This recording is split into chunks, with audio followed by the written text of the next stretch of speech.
This is TVM. TVM delivers breaking stories, global headlines, and the moments that matter. From exciting sports action to exclusive local events, we keep you connected. Celebrate our culture, people, and voices with powerful documentaries and inspiring stories. Experience premium entertainment, from trending music to urban lifestyle and beyond. Grow your spirit with life-changing messages and uplifting perspectives. Lead the way with bold conversations, fresh ideas, and thought-provoking shows. Wherever you are, whenever you want, watch TVM on all your devices. TVM, your world, your network.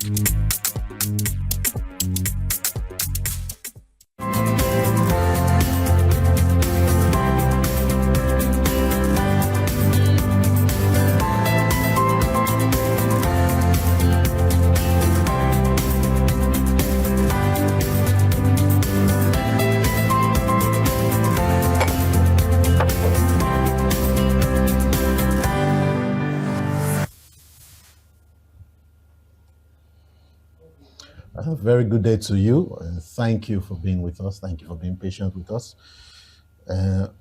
We're beginning today without the usual pleasantries that I usually give to you because of what has been happening across Nigeria this weekend. It was the Easter weekend, and what has been happening demands that we simply must speak. First, there was Palm Sunday, then there was the Holy Saturday, then Easter Sunday, and I hear that there was even some skirmishes yesterday, and it's beginning to look like a routine, beginning to look like something that we all should be worried about, especially those in the Christian faith.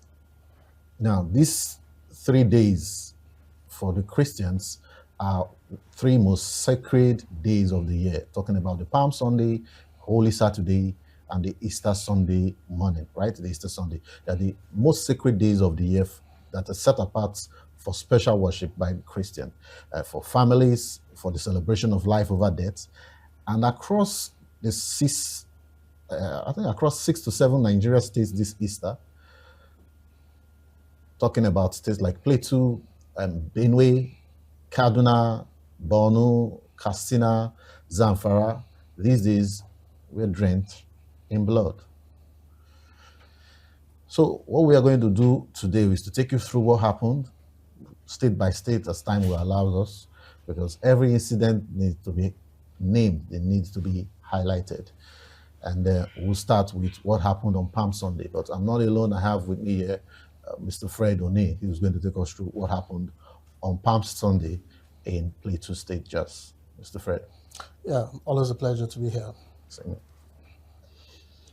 So on Sunday, we heard that gunmen invaded Angwan, Rukuba in Jos North local government area of Plateau State.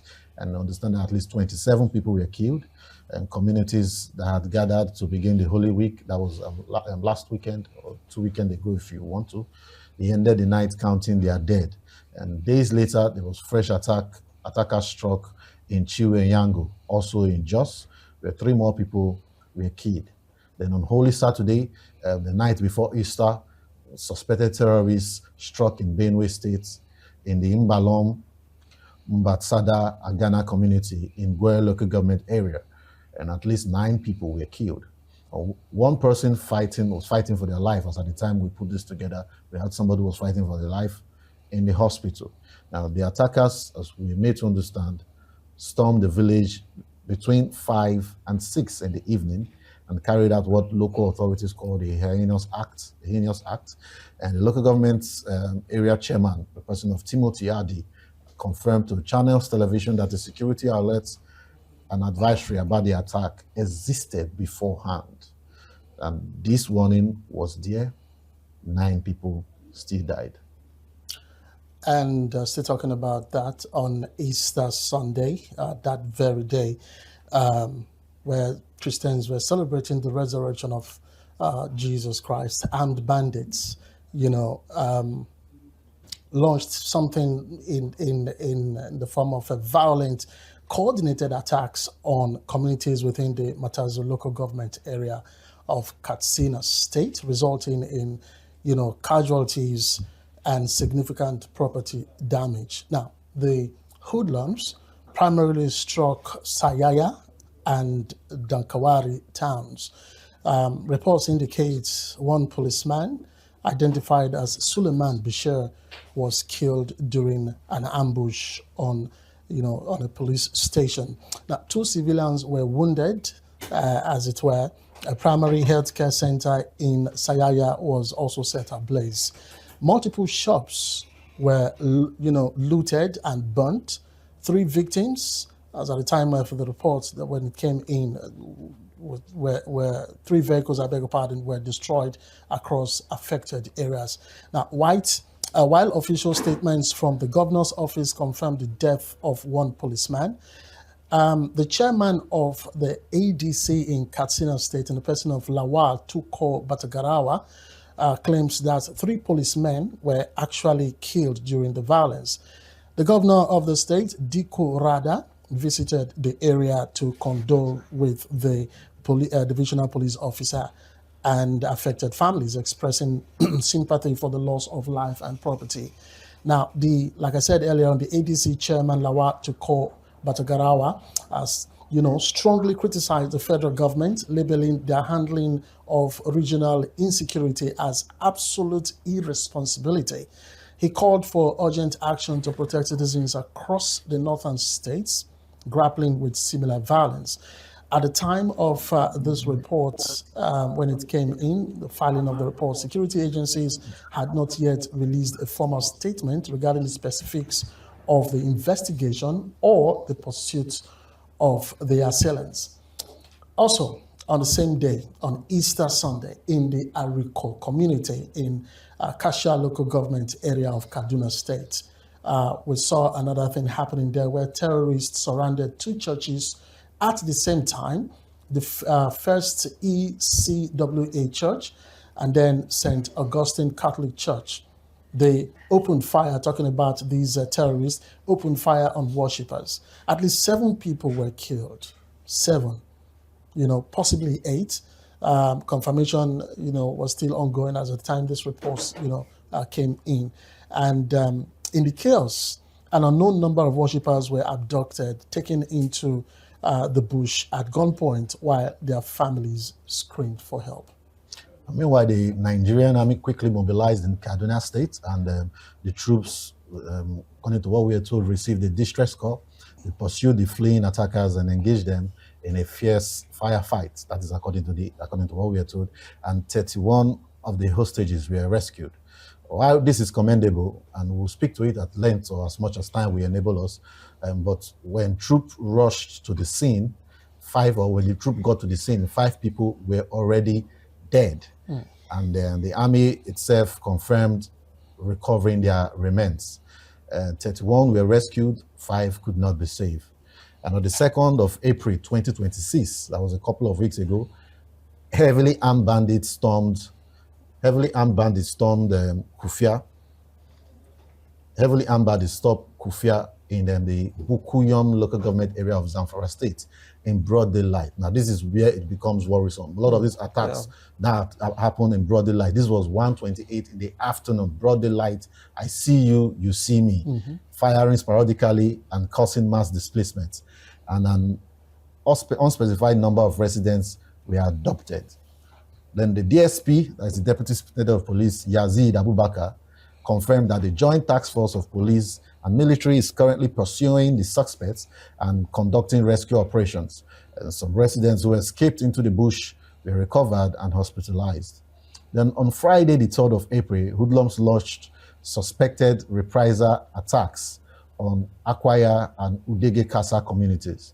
11 people were killed and over 50 houses were razed. Commissioner of Police Shetima Mohammed visited the site, ordering an intensive manhunt for the perpetrators. A joint security reinforcement, talking of a collaboration of the police, military, and the Nigerian Security and Civil Defense Corps, NSCDC, have been deployed to restore order. And a stakeholders meeting was held to appeal for calm and intelligence sharing. All right, and also a large group of armed men invaded the twin communities of Mari and Dina in the Patigi local government area of Kwara State, this time on the 2nd of April, which happened to be on Thursday, firing indiscriminately and causing mass panic as residents fled into the forest. Several residents, including a significant number of women and children, were kidnapped and then marched into the forest. Their whereabouts remain unknown, as we were told at the time. At least 5 people were confirmed dead. Now, this includes 2 residents and 3 soldiers who were killed during a rescue attempt. You know, the military also involved in the casualty there. Troops from the forward operational base in Patigi mobilized immediately after receiving a distress calls from the communities. Now, the bandits anticipated the military's arrival and positioned themselves strategically along the route. They launched a heavy fire attack on the approaching troops, resulting in the death of 3 personnel and, of course, the burning of a military patrol vehicle. Now, residents have expressed growing alarm over the rising frequency of banditry in Kwara State. Community members are now urgently calling on the government to deploy additional security personnel to rural areas, intensify efforts to secure the release of abducted victims, implement stronger measures to prevent the state from sliding further into the insecurity currently plaguing neighboring regions.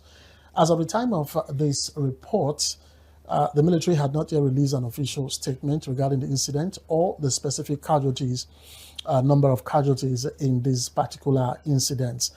And in Borno State too, while most of Nigerians slept on Easter Sunday morning, because this is really, really sad when Christians were celebrating the Easter, Boko Haram terrorists rode into our pool in Chibok local government area at this time around in the wee hours of 1:30 a.m.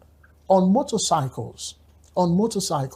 They burned homes, they burned shops, families fled into the night with nothing. The police spokesperson confirmed to the number of lives that were lost in that specific attack. But in the evening before this incident, a separate Boko Haram assault on the Ngazai Divisional Police Headquarters deployed rocket-propelled grenades and killed 4 police officers. On the same night, terrorists attacked the Malam Factory IDP camp in Damasak. IDP camp, a camp full of people already displaced by earlier violence, and killed a hunter there, burning 20 homes inside the camp. The incident at the IDP camp really moved me near to tears. It's disturbing. Because these people, very disturbing. They're already displaced. They are sheltered somewhere and they still lose their homes there. Now, let's say the full picture plainly. Now, we are able to give you 7 states, probably more, but these are the 7 we're able to get for you today. In 5 days, at minimum, this is being conservative. 50 lives were lost across all incidents, including civilian, military, police officers, and even hunters. 31 people were abducted from a church and later released or rescued. Families displaced from a displacement camp. Let that sink in. They were in a displacement camp and they got displaced from a displacement camp. A police station that is meant to provide security to a community got attacked with rocket-propelled grenades. Let that sink in. This is rocket-propelled. The only place and the only time I have seen that kind of weapon is in movies. I haven't seen it. So these are not weapons that you see on the streets. Terrifying. So then we have 2 churches surrounded and shut up while people worshipped inside. what is happening in Nigeria is not something that calls for a security briefing. This shows a picture of a country that is undergoing a heavy security crisis, and a crisis that unfolded over the holiest weekend of the Christian year.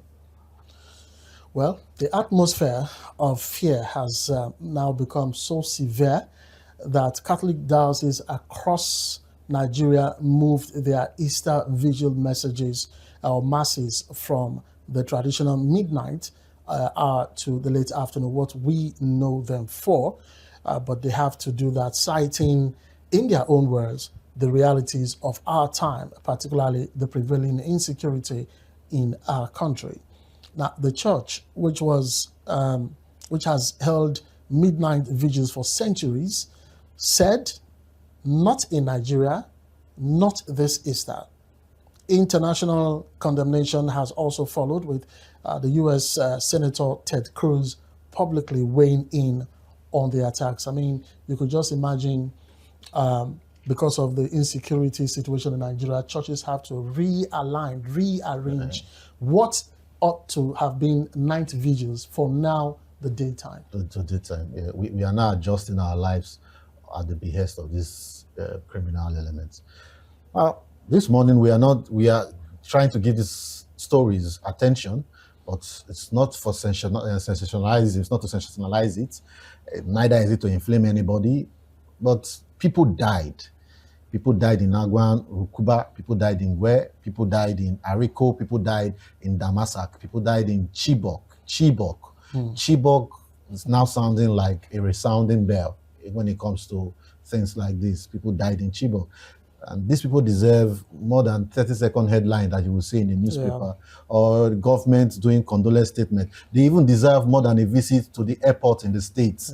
And they deserve way more than that. They deserve answers. Nigeria deserves answers.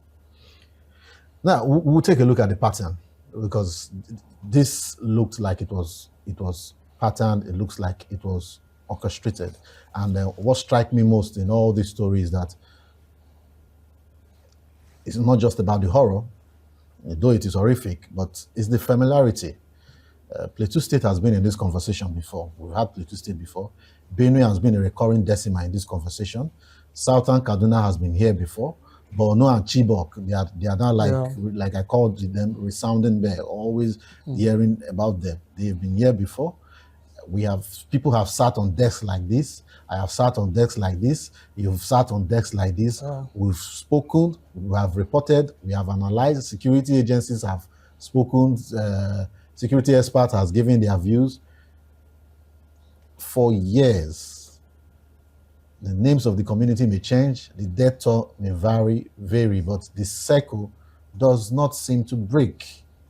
And that brings about a certain familiarity itself, when we see political statement being made, because familiarity implies acceptance, all right? Yeah. And acceptance implies that someone somewhere has decided consciously or through inaction, that this level of violence in those these parts of Nigeria is manageable. Someone somewhere decided that is within tolerance.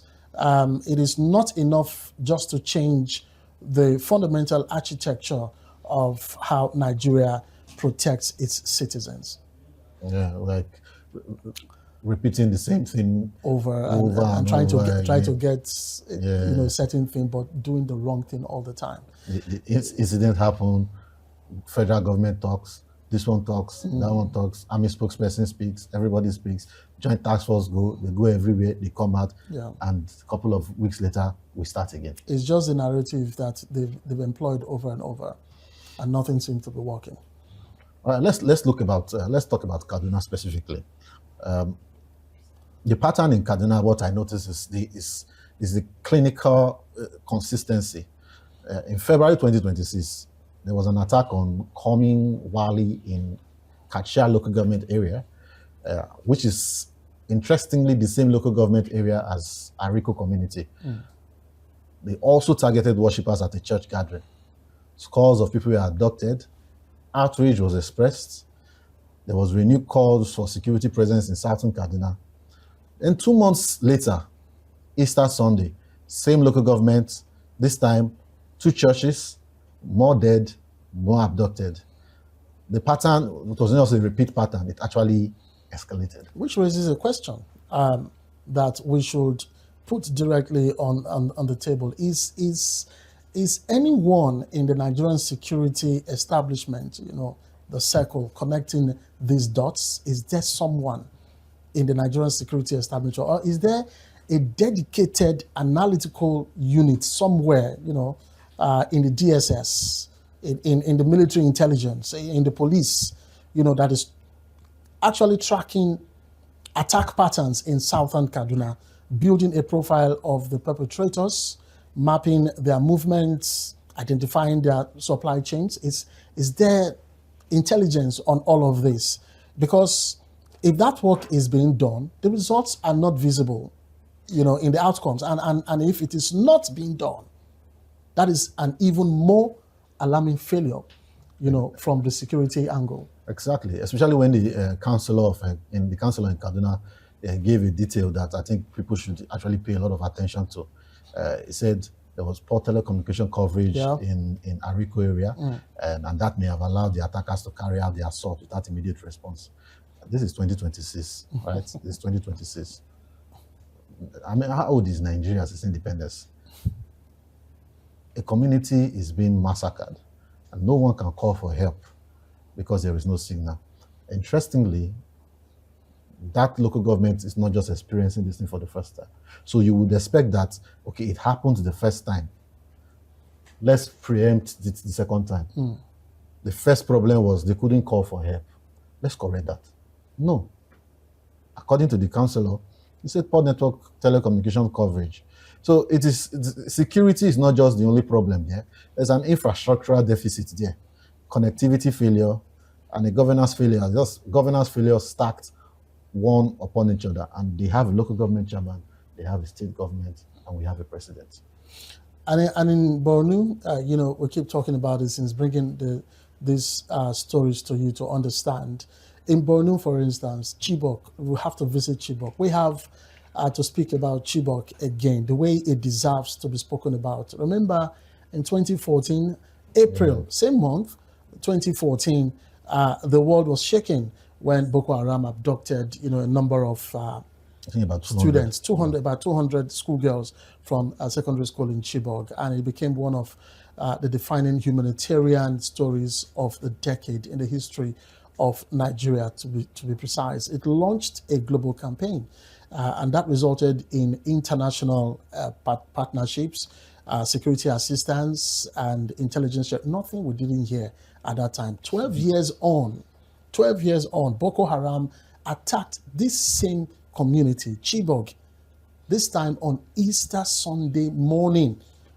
So what is the honest, let's ask ourselves this. What was the honest accounting of those 12 years? What has happened from 2014 to 2026? What has happened? Now these insurgents, they've come back to the same community. What can we account for that? For this number of years? Yeah, because if after 12 years of counter-terrorism operations, meanwhile, a lot has been spent on training. We keep hearing training. Of course. International support, billions of naira has gone into all those things. Several administrations, we've had, it was Jonathan, then we had Buhari, full 2 terms, now we have Bola Ahmed Tinubu there. Several administrations, we have a plethora of military chiefs. Boko Haram can still ride motorcycles into Chibok. It's surprising. Like, you know how loud motorcycle is. They can still ride motorcycle into Chibok at 1:30 in the morning. Burn homes, send families fleeing into the night. Then something that in 12 years, strategy has fundamentally failed. Nigerian people actually deserve to know what and why and what happened. What is the change since 2014 to 2026? What has changed? That is the question. And there's also, something we must say about the geography of 5 of the attacks that we monitored during this period. Plateau, for instance, Benue, Kaduna, Kwara, Borno, and recently, like I told you before we came on air, Kebbi State is also in the news. Katsina State is also in the news as of Easter Monday. Now, these are not random points. Yeah, they form a kind of corridor, which is around the Middle Belt running into the northeast. A corridor that has been the theater of Nigeria's most persistent internal security failures for decades. Communities in this corridor have been raising the alarm for years. They have been told help is coming. It keeps not coming. So when will that help finally come to this geographical setup in Nigeria? And interestingly, one interesting thing that just occurred to me regarding that corridor is that is where the food in this country comes from. Okay. Like it's when we are complaining of food prices going up and all, when you live in Benue State, for instance, how can you produce food for a country when you can't protect yourself? The timing of this particular wave of attack, which is the Easter weekend, it raises a question that cannot be avoided. Is it coincidence? Is it opportunity? Was it opportunistic? Attackers knowing that security attention may be stretched during a holiday period? Or was there coordination? Now, we do not know the answer. We do not have the answer to that. But that question must be investigated seriously, because if there is a command structure capable of orchestrating attacks across 7 states in 5 days, then that represents a threat of a different order entirely, like taking us back to 2014, when Boko Haram was literally controlling this country. So it's something that we should look into. That it's a question that we should be asked. Is there a command structure that is orchestrating all these things? All right, like he rightly said, we'll not be able to give all the answers or give the answers to some of these burning questions. We do definitely have a guest that will be joining us. But before we bring in our guest, let us also acknowledge one thing that did work during this time of the reported incidents in the Middle Belt and North East. The Nigerian Army's response in Kaduna, it was reported, was very swift and effective. 31 person was reported that the troops actually mobilized quickly, pursued their attackers with determination, overpowered them, and brought those hostages home. Now, that's what the reports came initially home. In a conversation that must be honest about what is failing, we should also be honest about what, in this case, worked, how these military personnel were able to go after the insurgents and rescue those that were kind of kidnapped. The question we'll be exploring is, why can that responsiveness not become the baseline, not the exception? Like I said earlier on, the information was that they were taken home, but later confirmation came that they were not actually taken home.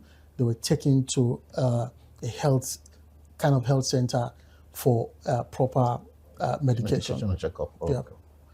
All right. So, kudos to the Nigerian Army for doing that, and we hope to see the day where it will become the normal thing. And I hope to see the day where we stop hearing rumors about how the army is. I saw a video over the weekend, and the reason why I'm not even bringing it up is I refuse to believe. What I heard, it can't be true. Let me give the army the benefit of doubt. That is just somebody just trying to get social media attention, because it was ridiculous. Because I do not want to talk about it till it's confirmed. So we'll bring in our first guest now after the break, and we'll be right back. Stay tuned. Welcome to DERSAG Engineering and Services Limited. We hold several specialized permits with the Department of Petroleum Resources, are accredited with service and product codes by NIPEX, certified by Dun & Bradstreet, and proudly ISO 9001:2015 certified. Our areas of expertise cut across critical sectors, including manpower sourcing and supply, engineering services, construction and fabrication works, specialized procurement and supply, operations and maintenance services, and integrated marine services, delivering supply boats, crew boats, tugboats, barges, houseboats, and speedboats. At DERSAG Engineering, we are committed to quality, safety, and timely delivery, ensuring that every project meets and exceeds expectations. DERSAG Engineering and Services Limited, your trusted partner in delivering world-class engineering and energy solutions.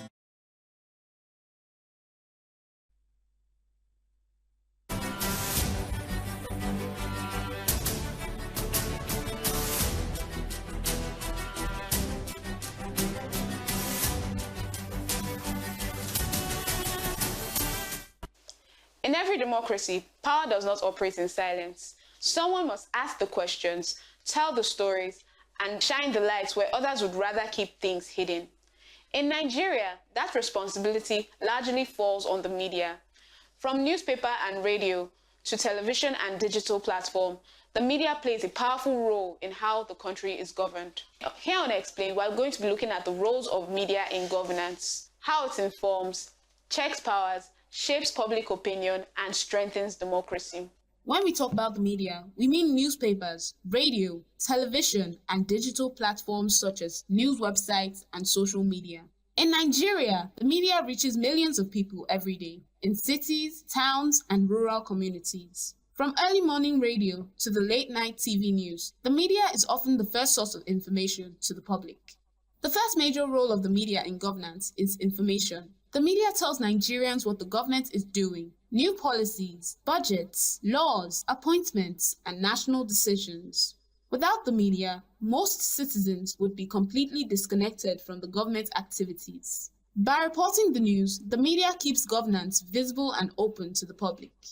Another important role of the media is acting as a watchdog. Journalists observe government actions, investigate wrongdoing, and expose corruption or abuse of power. When public funds are misused or leaders fail to do their jobs, the media brings these issues to public attention. This role helps discourage bad behavior in government and remind leaders that the public is watching. Because of media reports, government officials are often forced to explain their actions. When stories trend in the media, ministries issue statements, agencies respond, and sometimes investigations are opened. This process is called accountability. Leaders being answerable to the people. In this way, the media helps balance power between the government and its citizens. The media does not only report news, it also educates the public. Through discussions, interviews, and special programs, the media explains government policies, citizens' rights, and national issues in simple language. Radio programs in local languages and TV discussions help Nigerians understand how governance affects their daily lives. Elections are a major part of governance, and the media plays a key role during this period. The media educates voters, introduces candidates, reports campaigns, and monitors the electoral process. On election days, media coverage helps promote transparency and reduces the speed of rumors. This helps citizens make informed choices and strengthens democracy. The media also gives ordinary Nigerians a voice. Through phone-in programs, interviews, and social media engagements, citizens can express their opinions and raise concerns. This allows the government to hear directly from the people and encourages public participation in governance. Despite its importance, the media in Nigeria faces challenges. These include pressure from powerful individuals, threats to journalists, lack of funding, and the spread of fake news. Some media houses also struggle to remain independent. These challenges affect how effectively the media can perform in its role in governance. Without the media, governance would lack transparency. The media connects the government to the people, keeps leaders accountable, and helps citizens stay informed. A free and responsible media strengthens good governance and democracy in Nigeria. In the story of Nigeria's democracy, the media is more than just an observer. It is an active participant. By informing the public, holding leaders accountable, and giving voice to the people,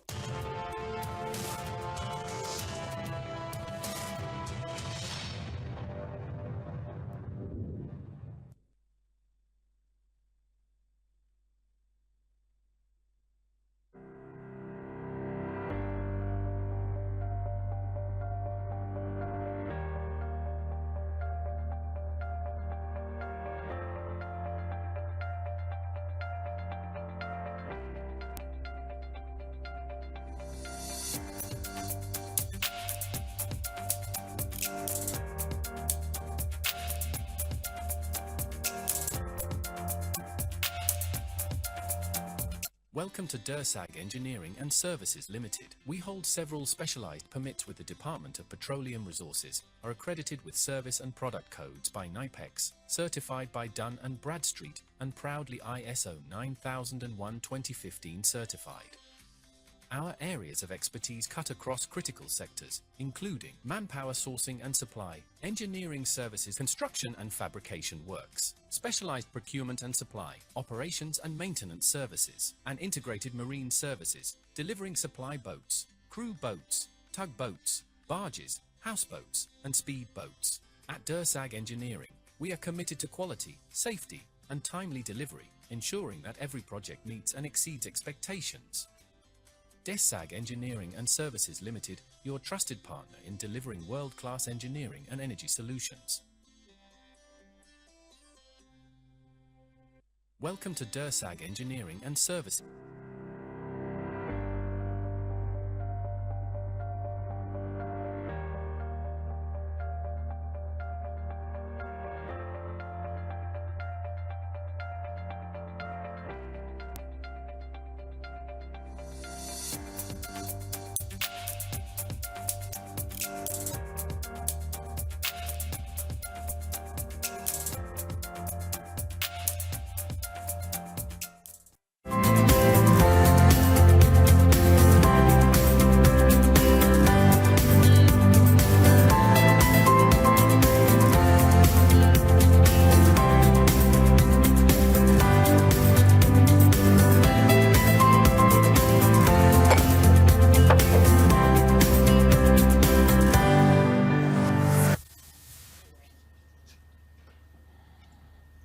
All right, you're welcome back.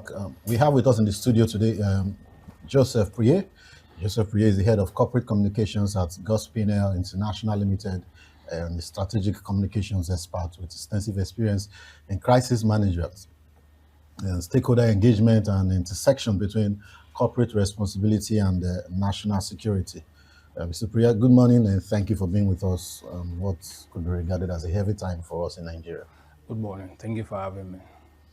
All right, now we have documented attacks across seven states. From what I'm hearing this morning, it could be 8, talking about Plateau, Benue, Kaduna, Kwara, Zamfara, Kaduna, Borno, and I hear Kobe and Kebbi. Yeah. In a single Easter weekend, we've lost at least 50 lives at minimum.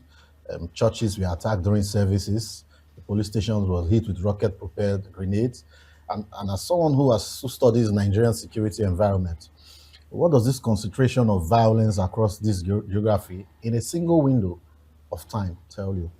Well, it's quite unfortunate that Christians are experiencing such kind of attack in this critical moment where they are celebrating the resurrection of Jesus Christ. Carefully look at the situation carefully. The attacks have been targeted to Christian communities in all the states, and it's very bad. Well, this is not the first time we are experiencing such kind of attacks. Look it carefully now.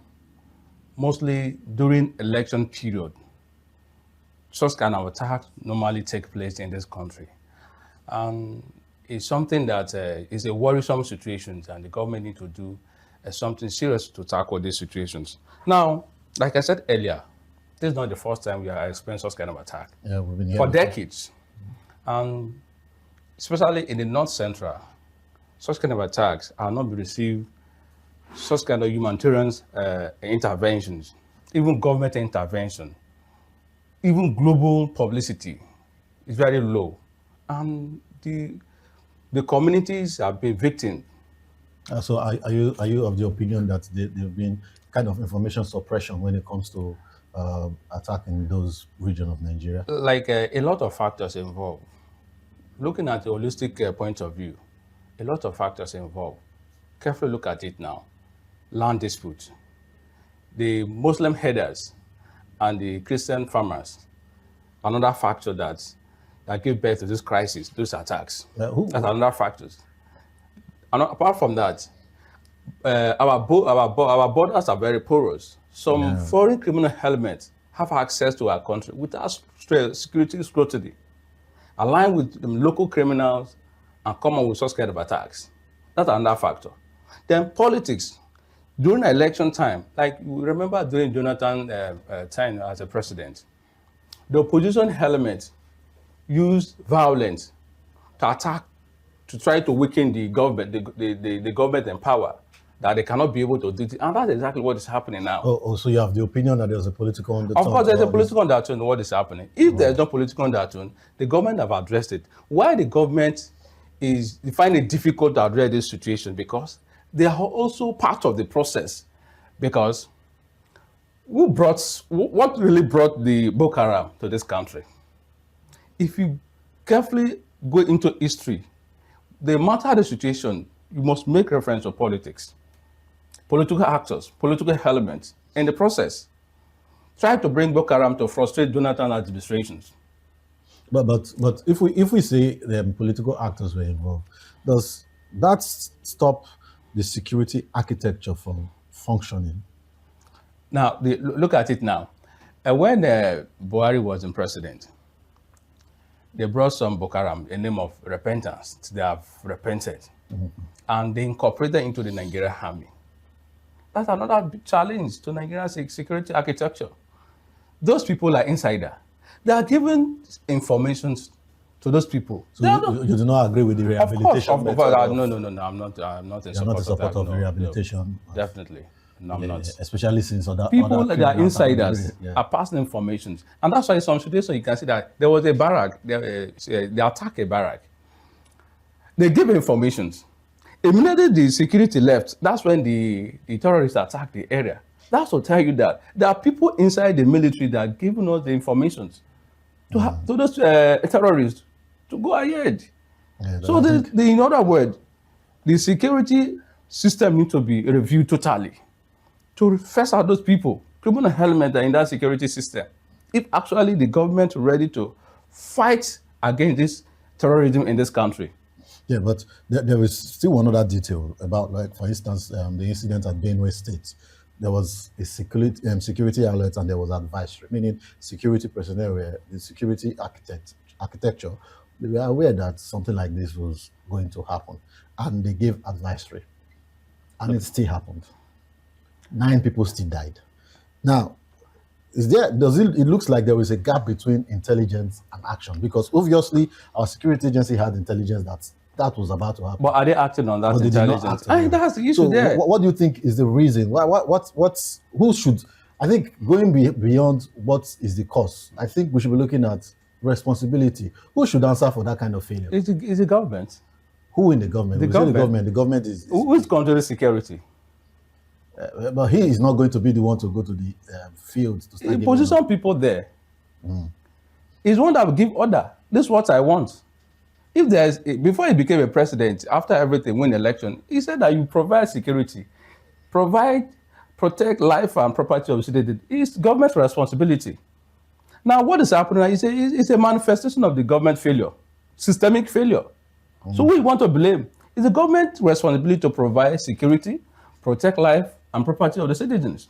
Now, all what is happening there, like I said earlier, the security system, there are a lot of things that are happening there. And government need to come on boldly to address that.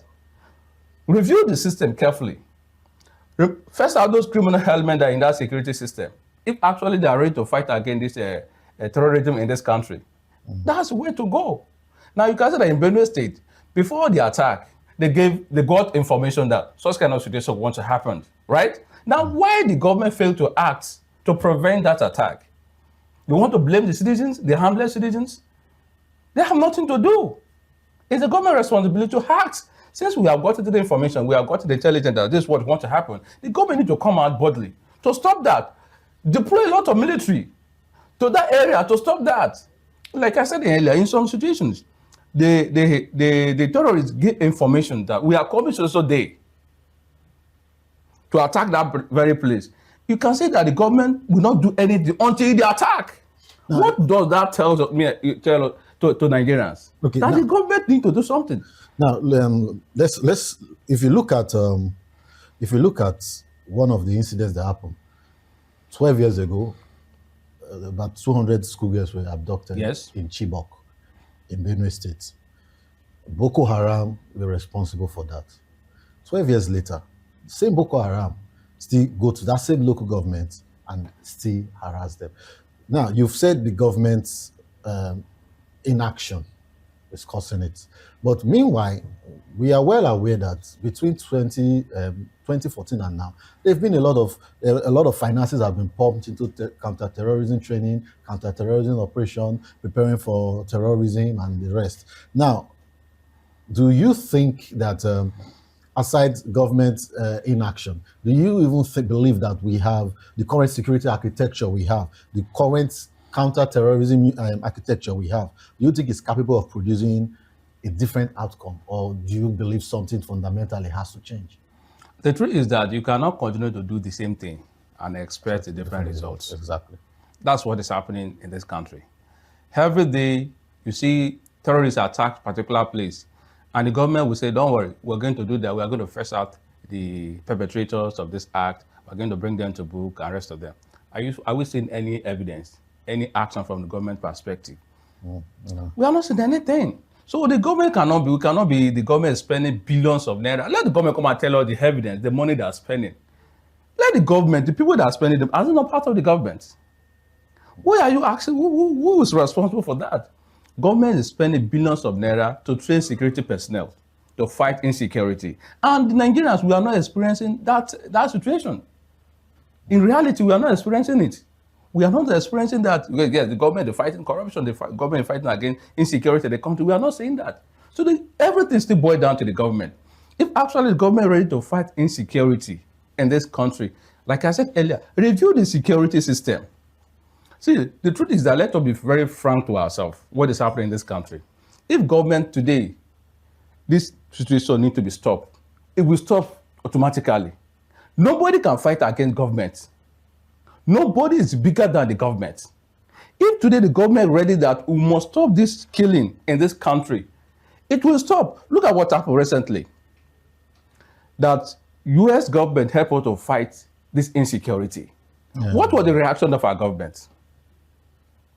Yes, that to tell you that government is part of this process, part of this crisis, insecurity. A lot of persons from the government agency, they even went to US, tried to convince the United States government that, no, there's something like that. Now look at what's happened in this Easter period. It's not Christian genocide. What's the best word you want to describe this situation? It's Christian genocide. All the people, all the attacks that took place in this Easter period, is Christian community. Targeted the Christian community. And we say that there's no Christian genocide in this country. People went to US, convinced US government that, no, it's a normal thing. It's a normal thing that happens to everywhere, in any country. No! The government need to come up.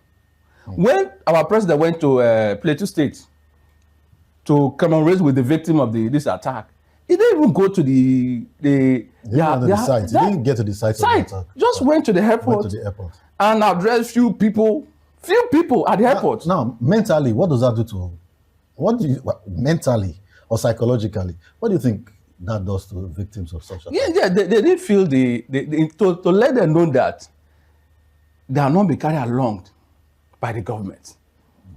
The government is not so any concern concerning their current situation, insecurity situation. That's what really what it means. Because as a president, you come to a state where people died. For example, let's use this place as an example, this environment as an example. Something happened in this place and 20 persons, for example, 20% died. You know that the whole of Delta State, the whole of the Warri will be in problem, will be in sober mood. You understand? And the president of the country come to visit that place, he just end Osubi and go back. I get your point. If the victims, are they living in the Osubi airport? And once for that very day, there was no light in the airport. It was very worried that you were conscious of your own safety. That please, there's no light, so I want to be in Abuja in the next 10 minutes. Now, you mentioned something about something fundamentally changing. Now, state police has been touted several times by different people in the politics, including the presidency and the members of the House. Do you think state police would solve issues like this? Well, the new Inspector General of Police have submitted the whole procedure to the National Assembly for them to go through and implement the state police. Well, we'll solve the problem to some level, but not totally.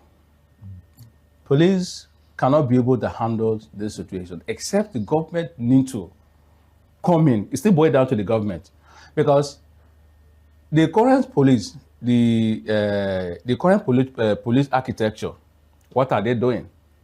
Okay, we agree that it's controlled by the federal, and what is happening at the local level, the government need to take charge of the security. That the excess of this security is state security, right? Police, right? Well, we'll not be able to fight this insecurity totally, but at least we'll address, because it will be local. If any situation happen here, the government can give order and mobilize the police to go and address the situation. We'll be able to address the insecurity to some level, but not totally. For the way to handle this situation now, the government, number one, we need mental orientations. The government needs to have the people at heart that want to address this situation.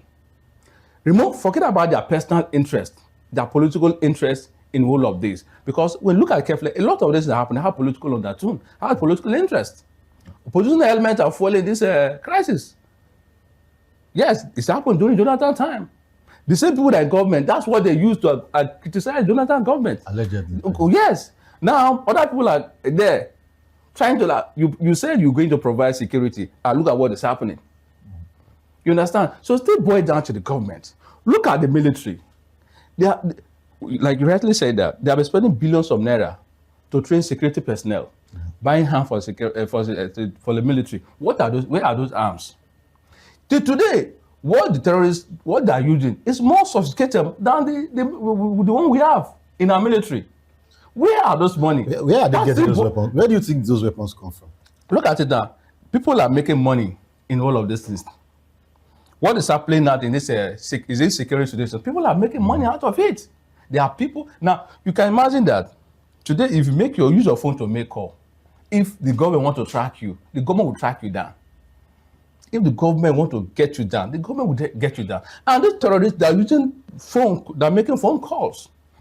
You can even address this situation through their conversations. If the government's ready. Like when after US government said that they know where they are, so they can go directly there and fight them hard. And then that government rejected it. And that's what is happening. If not, Donald Trump have addressed these situations. Because of political interest, we mobilize. No, we can do it. This is not Christian genocide. This is not Christian genocide. What is wrong for Donald Trump to come to Nigeria to help us to fight insecurity? If you are not guilty.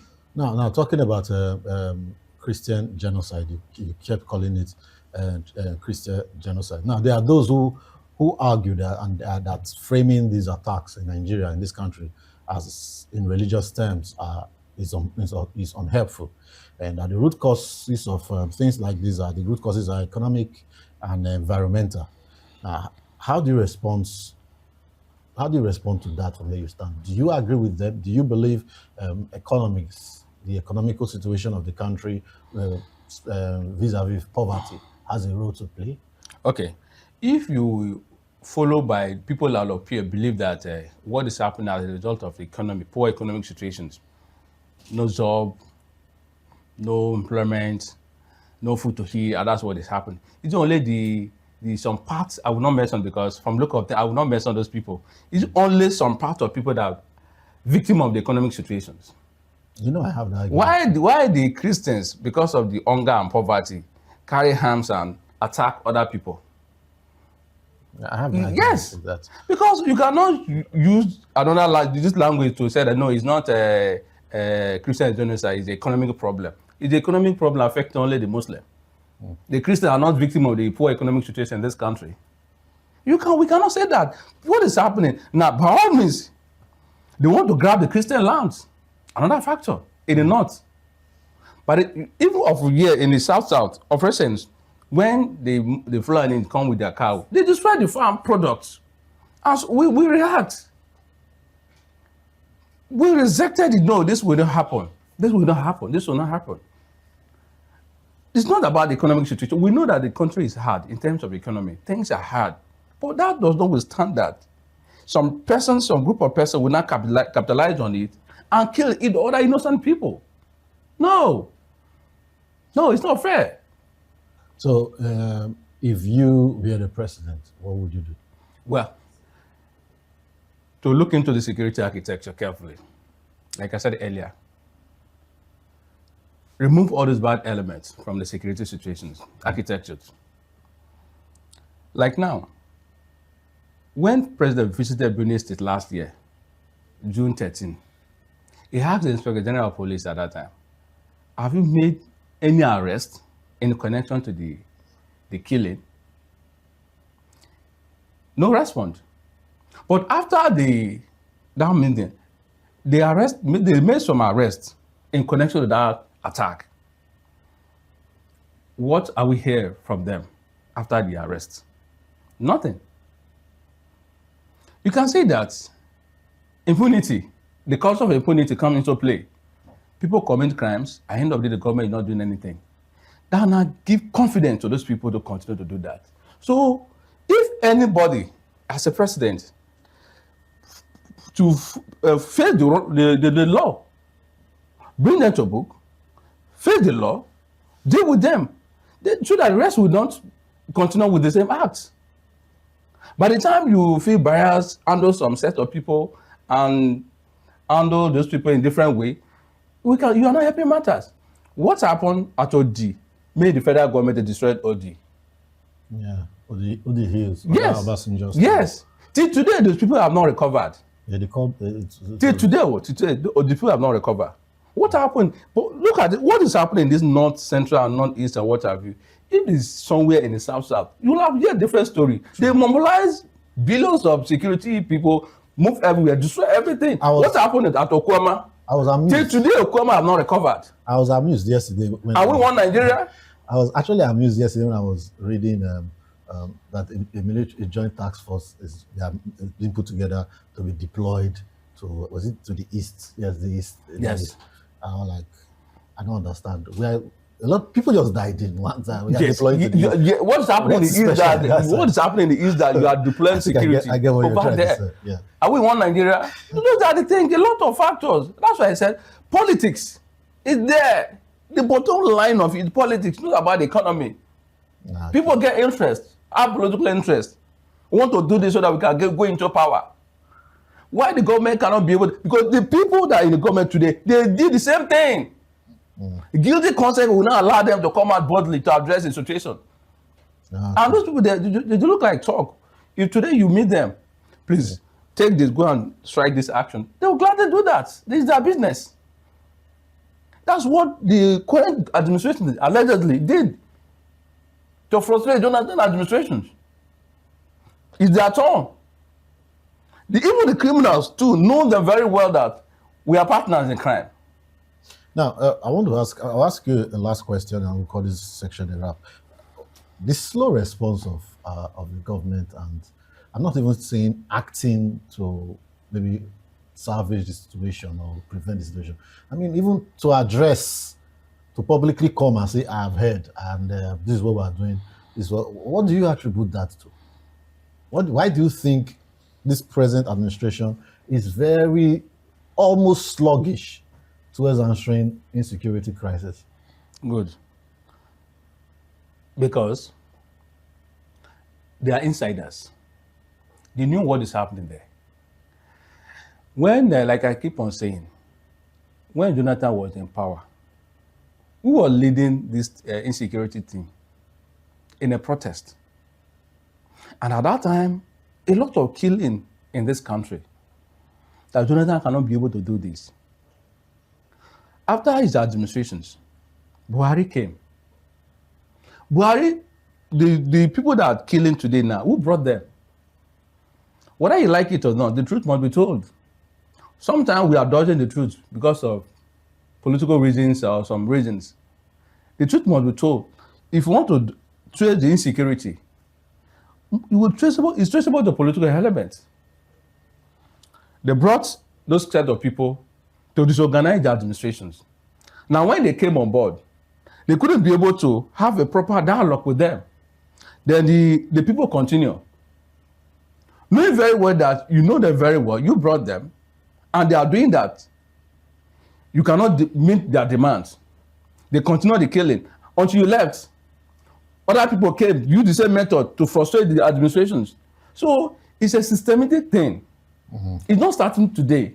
So that's why the government find it difficult to address the insecurity. Because by the time you go through it, it's linked, it's connected to them. It's connected to them. So it's a very complex situation. It's quite unfortunate that we find ourselves in this kind of situations.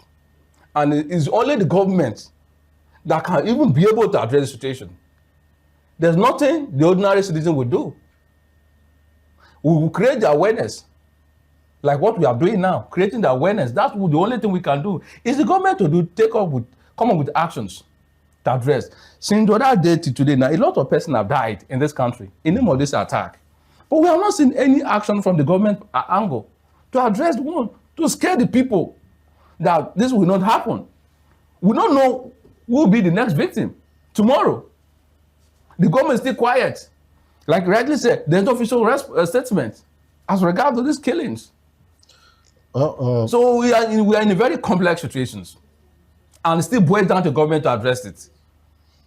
If the government fails to do that, nothing we can do. All right, Mr. Thank you very much. Mr. Preye, thank you for being with us on this episode of TVM Express. We've asked the question that we believe every Nigeria must be asking: why does this keep occurring? Who is accountable? What's different this time, and what must change? And unfortunately, we still do not get who to hold accountable.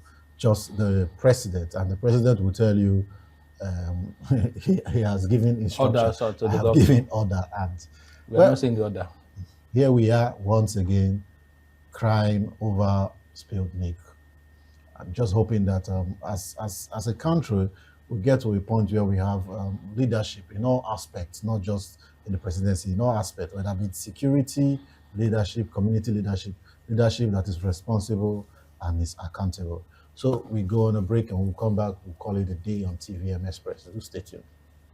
Welcome to DERSAG Engineering and Services Limited. We hold several specialized permits with the Department of Petroleum Resources, are accredited with service and product codes by NIPEX, certified by Dun & Bradstreet, and proudly ISO 9001:2015 certified.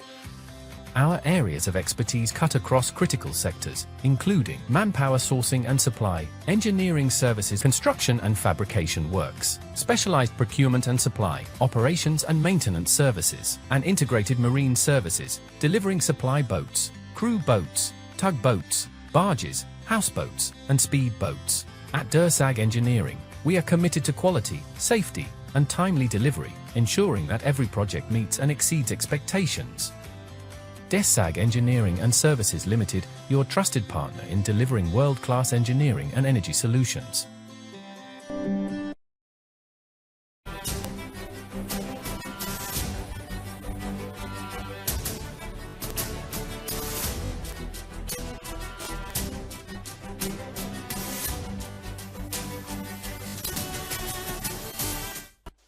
In every democracy, power does not operate in silence. Someone must ask the questions, tell the stories, and shine the lights where others would rather keep things hidden. In Nigeria, that responsibility largely falls on the media. From newspaper and radio to television and digital platform, the media plays a powerful role in how the country is governed. Here on Explain, we're going to be looking at the roles of media in governance, how it informs, checks powers, shapes public opinion, and strengthens democracy. When we talk about the media, we mean newspapers, radio, television, and digital platforms such as news websites and social media. In Nigeria, the media reaches millions of people every day, in cities, towns, and rural communities. From early morning radio to the late night TV news, the media is often the first source of information to the public. The first major role of the media in governance is information. The media tells Nigerians what the government is doing, new policies, budgets, laws, appointments, and national decisions. Without the media, most citizens would be completely disconnected from the government's activities. By reporting the news, the media keeps governance visible and open to the public.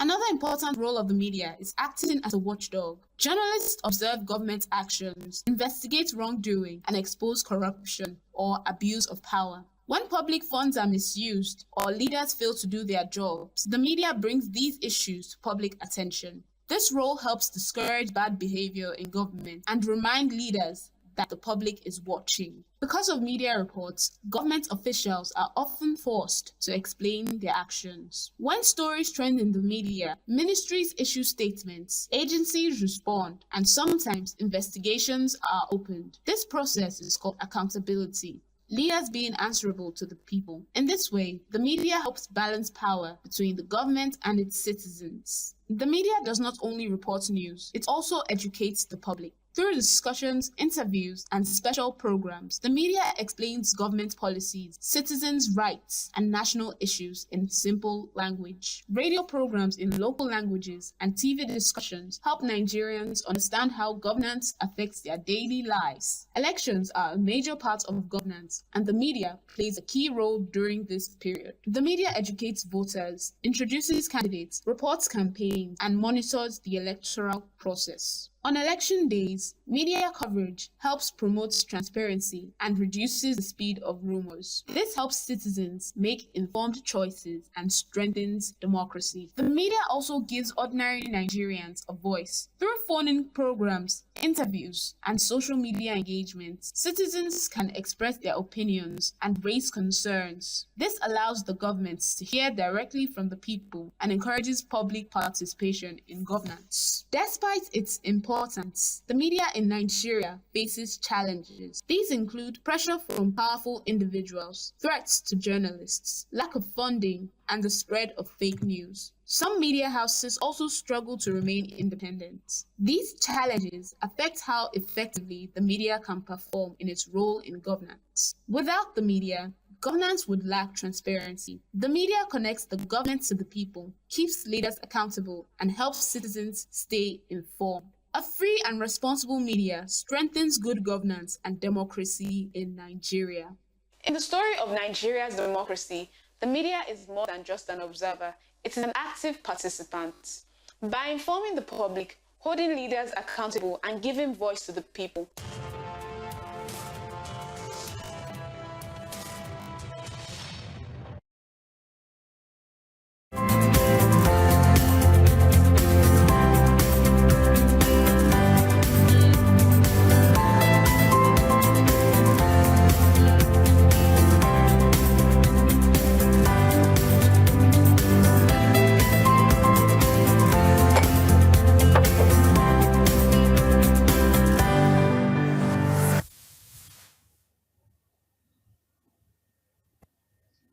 All right, you're welcome back.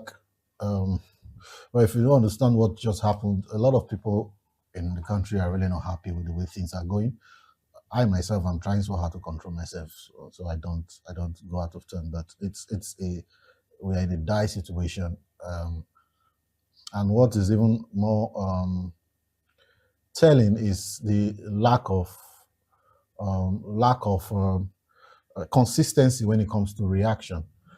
We've heard people who have said that if such things were happening in some parts of Nigeria, the reaction would have been more severe than what we are seeing now coming from that side.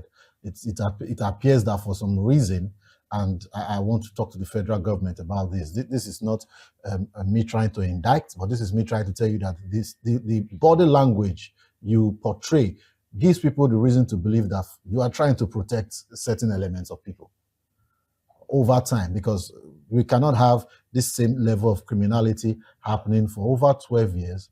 And let's put things on a pedestal and let's compare and contrast. Something like this, in the time of President Olusegun Obasanjo, something happened in Udi Hills, and you need to see the reaction. Now, one would argue that was Obasanjo. It's a different he has a different method of leadership about it. But when we talk about the movement of for the emancipation of Niger Delta during the Mend crisis, when we had people in the Niger Delta, the way the federal government reacted, it was precise, it was swift, it was with action. There was even people who were even sponsoring those kind of activities were called out, they were dealt with. But when it comes to terrorism, for some reason, for some very strange reason that I do not understand, our government just go mute and quiet and just be treating the thing like fluffy pillow, trying to pet. Like, this is about the first time I'm hearing somebody takes heavy artillery weapons, goes to a community made up of men, women, children, slaughters them, shoots them, use machetes on them. You catch these people, then you say you want to rehabilitate them, and you now want to put them inside your security. I do not understand the rationale behind that. I just hope that maybe one day we will get a security expert or somebody from the government who will come and explain to us why things like that happen, why we have repentant terrorists or so-called repentant, because repentance is personal. I can tell you I've repented and I will lie. You cannot, nobody knows who has repented. That's just the truth. Nobody knows. Anybody can tell you he has repented and still be doing what he wants to do. So those are questions that people are asking. So please, when you see temperatures rising within the polity, particularly in this part of the country, it is not a personal thing. It's just we do not understand why terrorism is being treated the way it is being treated. Even factoring the amount of money that have been spent in handling situations like this, that have been spent in counterterrorism in Nigeria. I have it on authority that Nigeria has spent trillions of naira on counterterrorism and security, with expenditure significantly increasing over the past decade, over the past 10 years, to combat insurgency, particularly the Boko Haram and ISIS in West Africa. That was between 2016 and 2022. That's Nigeria spent over 19.9 billion US dollars on security, with military budgets reaching high points of 4.5 billion US dollars in 2021 and 3.2 billion US dollars in 2023. Somebody should be able to call people and ask them, all these billions that we have been giving to you in the security architecture, what have you done with it? How much is a Tomahawk? How much are security drones? Insurgents had rocket propeller grenades that they used on the police station. How much are those ammunition? That we still struggle. We still struggle. 2024, in the first half of 2024, the federal government disbursed 1.03 trillion naira to fight insecurity and terrorism between January and June 2024, representing about 42.8% of the budgeted security funds. 2024 was like 2 years ago. In 2023, defense spending was approximately 1.38 trillion naira. That was spent on defense, with roughly 200 billion naira allocated specifically to the Air Force for operation against bandits and terror and Boko Haram. Where is the Air Force? 200 billion given to Air Force. Where is the Air Force? Where are the choppers? Where are the helicopters? Where are the drones? They keep coming to TV every time. The last time in Plateau State, the president said he was ordering them to put a CCTV camera, Kinikon somewhere. Please, I don't want to talk too much in that thing. So it is becoming ridiculous. It is becoming annoying. It's beginning to look on one hand like it's business for some people. On the other hand, it's beginning to look like some people are just being fluffed, being treated with kid glove for some weird or strange reason. If we are serious about this fight of insurgents, if we are serious about terrorism in this country, I believe 100% we will be able to combat it and stop it, to put it to standstill. But it looks like the government is not serious about it. So I am drawing the curtain on this issue today at this point. I don't want to go further because it is beginning to annoy me more than it should.